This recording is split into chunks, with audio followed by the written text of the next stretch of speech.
दिन भगवान शंकर शिव के मस्तक पर, पिंडी पर, शिवलिंग पर धतूरा पहली बार चढ़ाया गया। वो फुलेरा दूज का दिन था। इसलिए शिव महापुराण की कथा कहती है जिस दिन कोई मुहूर्त नहीं हो, कोई काम नहीं हो, उस दिन केवल फुलेरा दूज के दिन आप किसी भी दुकान का, व्यापार का, व्यवसाय का, जन्म का, आदि का कोई भी मुहूर्त कर लो, वो कभी ठप नहीं हो सकता, वो बढ़कर ही चलेगा। सारी जिंदगी के कांटे निकल जाते हैं, सारी जिंदगी के कांटे समाप्त हो जाते हैं फुलेरा दूज।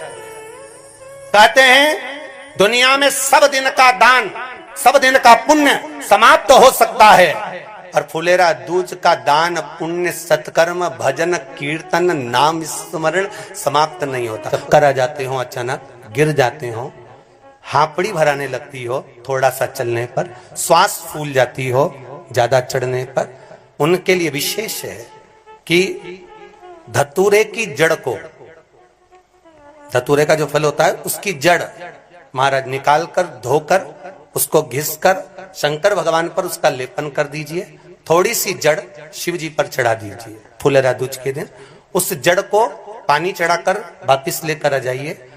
जो मिर्गी का मरीज होता है, जिसको दमे की शिकायत होती है, श्वास की होती है, चलने में हापड़ी भरा जाती हो, फुलेरा दूज के दिन दोपहर के समय पर उसको वो जड़ केवल 3 या 4 बार सुगंध में सुंगा दी जाती है, तो मिर्गी की बीमारी समाप्त हो जाती है, और जिसको दमा श्वास फूलता है उसको भी आराम लग जाता है। फुलेरा दूज के दिन उसके लिए नित्य आनंद का सुख दे जाती है।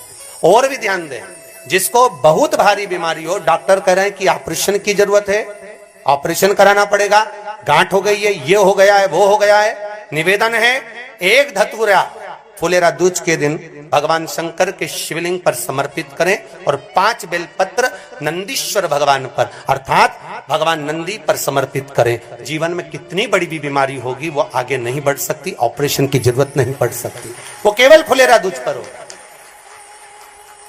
केवल फुलेरा दूज के दिन, उसके सिवाय नहीं। वो मिला है आनंद से। धतूरा होता है विषैला। कैसा होता है? विषैला, बहुत विष होता है धतूरे के अंदर।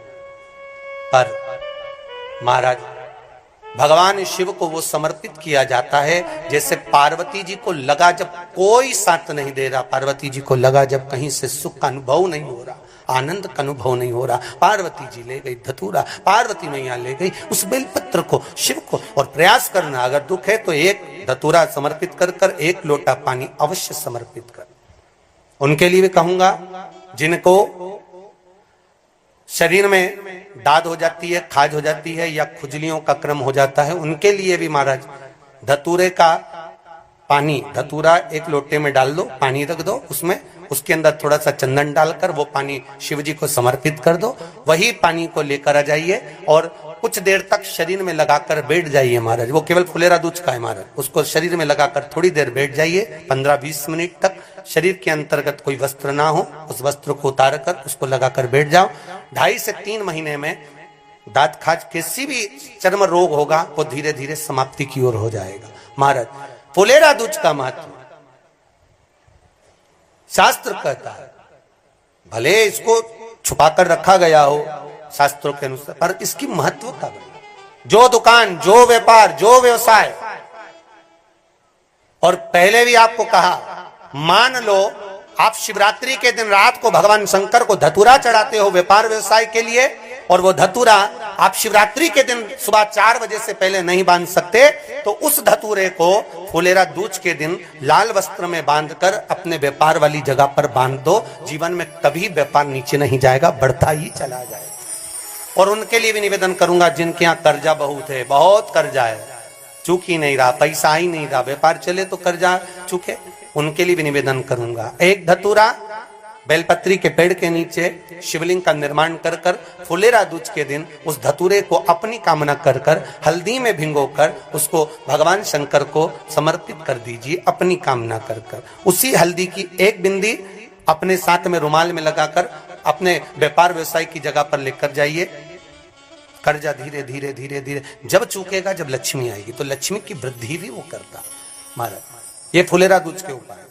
जिस दिन मां जगतजननी जगदम्बा अंबा स्वयं भगवान शंकर को मौन होकर देखकर विलापित होती हैं, नयनों से नीर बहता है, शिव को हुआ क्या, शंकर को क्या हुआ है, योगरदानी को हुआ क्या।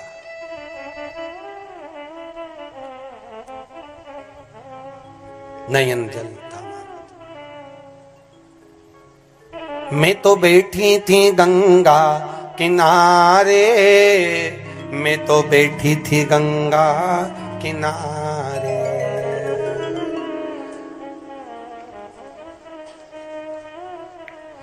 ऐसा धक्का दिया ओ भोलेनाथ, दिल तुझको दिया ओ भोले।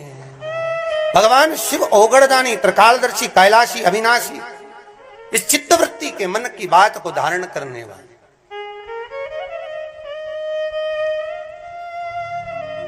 जिन लड़का और लड़की का विवाह नहीं हो रहा है, महाराज विवाह के लिए बहुत परेशान हो गए, उनके लिए भी 5 बेलपत्र, 1 धतूरा, 5 शमी पत्र अशोक सुंदरी वाले स्थान पर, चाहे मंगल हो, चाहे राहु हो, चाहे केतु हो, सारे ग्रह भले अनुकूल है नहीं है, प्रतिकूल है नहीं है, वो अपने अनुसार उसको लेकर शमी पत्र, बेलपत्र और धतूरा हाथ की हथेली में रखकर, जिसका मंगल विवाह नहीं हो रहा, बहुत कष्टप्रद है, हाथ में रखकर अशोक सुंदरी, अशोक सुंदरी का स्थान सबको मालूम है ना, भगवान शंकर की जलाधारी पर शिवलिंग, पार्वती जी का हस्त कमल, जहां से चरण जल नीचे जाता है, राइट भाग गणेश जी का स्थान, लेफ्ट भाग कार्तिकेय का स्थान, जलाशय में से, जलाधारी में से जो जल नीचे गिरता है बूंद बूंद, वो शंकर भगवान की 5 लड़कियां, जया, विषहरा, सामरीवारी, दोतली और देव, शंकर जी की 1 लड़की और अशोक सुंदरी 6ठे नंबर की, उसका स्थान, इन पानी जो जाता है उसके बीच में जो मोटी सी लाइन होती है, उस मोटी सी लाइन पर जो स्थान है वो अशोक सुंदरी का स्थान है। किसका स्थान है? अशोक सुंदरी। शंकर भगवान का संपूर्ण परिवार, जलाधारी माता पार्वती जी का हस्तकमल, चरण, राइट में गणेश जी, लेफ्ट में कार्तिकेय जी, बीच में अशोक सुंदरी, और ऊपर से जो 1-1 बूंद पानी गिरा रहा है वो है शंकर भगवान की 5 लड़कियां, जया, विषहरा, सामरीवारी, दोतली और देव, शिव की 5। तो जिनका विवाह नहीं हो रहा, अशोक सुंदरी वाली जगह पर हाथ में लेकर वो धतूरे के साथ शमी पत्र, बेलपत्र समर्पित करें और बाबा से निवेदन करें, बाबा आपकी कामना पूर्ण। फुलेरा दूज के अशोक सुंदरी पर जो धतूरा चढ़ता है, वैसे तो अशोक सुंदरी पर धतूरा बहुत कम चढ़ता है, केवल एक फुलेरा दूज का दिन ही ऐसा होता है जिस दिन अशोक सुंदरी वाली जगह पर धतूरा चढ़ता है। अशोक